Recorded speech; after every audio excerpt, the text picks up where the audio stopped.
ଜୟ ଜଗନ୍ନାଥ। ଜୟ ଜଗନ୍ନାଥ। ଶୁଭ ସକାଳ। ସାଙ୍ଗମାନେ, ଆପଣ ହାରି ଯାଇଛନ୍ତି କି? ଯଦି ହାରି ଯାଇଛନ୍ତି ଯଦି ହାରି ଯାଇଛନ୍ତି ତାହେଲେ ଗୋଟିଏ ବଡ଼ ଫର୍ମୁଲା କହିବି। କ'ଣ ଜାଣିଛନ୍ତି? ହାରିବାକୁ ଦିଅନ୍ତୁ, ବାରମ୍ବାର ହାରନ୍ତୁ। ହାରିଗଲୁ ହାରିଗଲେ ନିଜକୁ କୁହନ୍ତୁ ଯେ ଠିକ୍ ଅଛି ବୋଲି। କାହିଁକିନା ହାରି ଚାଲିଛନ୍ତି ନା, ହାରି ଚାଲିଛନ୍ତି ଯେତେବେଳେ ନିଜକୁ ବି ବୁଝେଇ ଦିଅନ୍ତୁ, ନିଜ ଯେଉଁ ହୃଦୟ ମନଟା ତାକୁ ବୁଝେଇ ଦିଅନ୍ତୁ ଯେ ଠିକ୍ ଅଛି, ମୁଁ ହାରି ଯାଉଛି, ଠିକ୍ ଅଛି। ତ ବିଶେଷ କରି କହିବା ପାଇଁ ଗଲେ, କାହିଁକି ନା ବହୁତ ଥର ବାରମ୍ବାର ବାରମ୍ବାର ହାରିବା ପରେ ଯେଉଁ ଜିଦ୍ ଆସିବ ନା, ସେ ଜିଦ୍ର ଖୁସି ଆପଣଙ୍କ ଜୀବନକୁ ପରିପୂର୍ଣ୍ଣ କରିଦେବ। ପୁରା ଏଇଟା ସିଓର ମୁଁ କହୁଛି। ବାରମ୍ବାର ବାରମ୍ବାର ହାରି ଚାଲିଲା ପରେ ଯେତେବେଳେ ଗୋଟେ ଖୁସି ମୁହୂର୍ତ୍ତ ଆସିବ ଆପଣମାନଙ୍କର ଦିନେ ନା ଦିନେ, ସେ ଖୁସିର ଯେଉଁ ଆନନ୍ଦ, ଏତେ ଖୁସି ଲାଗିବ ଆପଣଙ୍କୁ। ପାଖରେ ଗୋଟେ ଟଙ୍କା ବି ନଥାଉ, ଆପଣଙ୍କ ପାଖରେ ନଥାଉ, କିନ୍ତୁ ଯେଉଁ ଖୁସିଟା ନା, ତ ସେ ଖୁସି ଏମିତି ଆପଣଙ୍କ ଭାଗ୍ୟକୁ ପରିବର୍ତ୍ତନ କରିଦେବ। ସେଇଥିରେ ମଧ୍ୟ ଆପଣମାନେ ବହୁତ ଆନନ୍ଦ ପାଇବେ। ବିଶେଷ କରି କହିବା ପାଇଁ ଗଲେ, ସମସ୍ତଙ୍କ ଭାଗ୍ୟରେ ଦୁଃଖ ତ ରହିଥିବ ନିଶ୍ଚିତ। ତ ଯିଏ ବଡ଼ ଲୋକ ହେବା ପାଇଁ ଗଲେ, ବଡ଼ ଲୋକ କହିବା ପାଇଁ ଗଲେ, କେହି ଏ ଦୁନିଆରେ ବଡ଼ ଲୋକ ନୁହନ୍ତି। ବଡ଼ ଲୋକ ସେ ଉପରବାଲା ଯେଉଁ ବସିଛନ୍ତି, ଆମକୁ ଆଜି ଏ ପୃଥିବୀ ପୃଷ୍ଠରେ ଯେଉଁ ବାପା ମାଆଙ୍କ ଠାରୁ ଆମକୁ ଜନ୍ମ ଦିଆ କରାଇଛନ୍ତି। ତ ବିଶେଷ କରି ପ୍ରଥମେ ମୁଁ ସେଇ ପିତାମାତାଙ୍କ ପାଖରେ ଅଳି ଭିକ୍ଷା କରୁଛି ଯେ ତାଙ୍କ ଆୟୁଷ ଦୀର୍ଘାୟୁ କାମନା କରେ ତାଙ୍କ ପାଇଁ।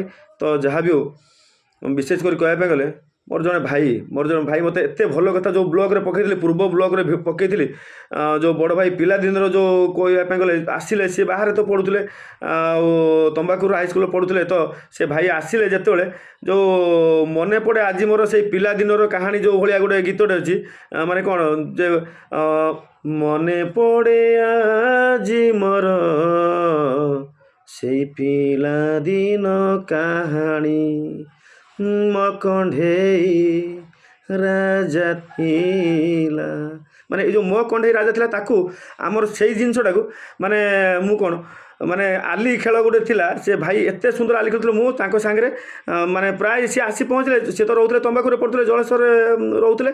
ତ ରହିକି ସେଇଠି ହଷ୍ଟେଲ ଯାକ ପଢ଼ୁଥିଲେ। ସିଏ ଆଜି ଭଗବାନଙ୍କ ଦୟାରୁ ଜଗନ୍ନାଥ ମହାପ୍ରଭୁ ତାଙ୍କୁ ଆନନ୍ଦ ଯେଉଁ ଭାବୁଥିବେ ଆପଣମାନେ, ଯେଉଁ ବାହାର ଦୁନିଆର ଷ୍ଟେଟ୍ରେ ଯେଉଁ ବନ୍ଧୁବାନ୍ଧବ କି ନିଜର ଯେଉଁ ମୋ ପୁଅଟେ କି ମୋ ଝିଅଟେ ବହୁତ ପଇସା କମାଉଛି, କିନ୍ତୁ ତାଙ୍କ ମନରେ ଯେଉଁ ଦୁଃଖ, ଯେଉଁ କଳାକାର, ଯେଉଁ ଲାଇଫ୍, ଯେଉଁ ଜିନିଷ ବାହାର ଷ୍ଟେଟ୍ରେ ଆପଣମାନେ ଯେଉଁ ବମ୍ବେ, ଗୋଆ କି ଗୁଜୁରାଟ ଯେଉଁ ଜାଗାରେ ଯାଇ ଯଦି ଜବ୍ଟେ କରୁଥିବେ, ଭାବିଦେବେ ସ୍ତ୍ରୀ ପିଲା ଛୁଆ ସହିତ ଥିବେ ସତ, କିନ୍ତୁ ଘରେ ଯେଉଁ ବାପା ମାଆଙ୍କର ଯେଉଁ ସ୍ନେହ ମମତା ଆନନ୍ଦ, ଯେ ଗାଁ ଗହଳିରେ ଯେଉଁ ଖୁସି ଆନନ୍ଦ, ସେଇ ଟିକକ ଜିନିଷ ପାଇଁ ନିଜର ଦୁଃଖଟାକୁ ସେ ଚାପି ରଖି ଅନ୍ୟମାନଙ୍କ ପାଖରେ ହସ ଦେଇଥାନ୍ତି।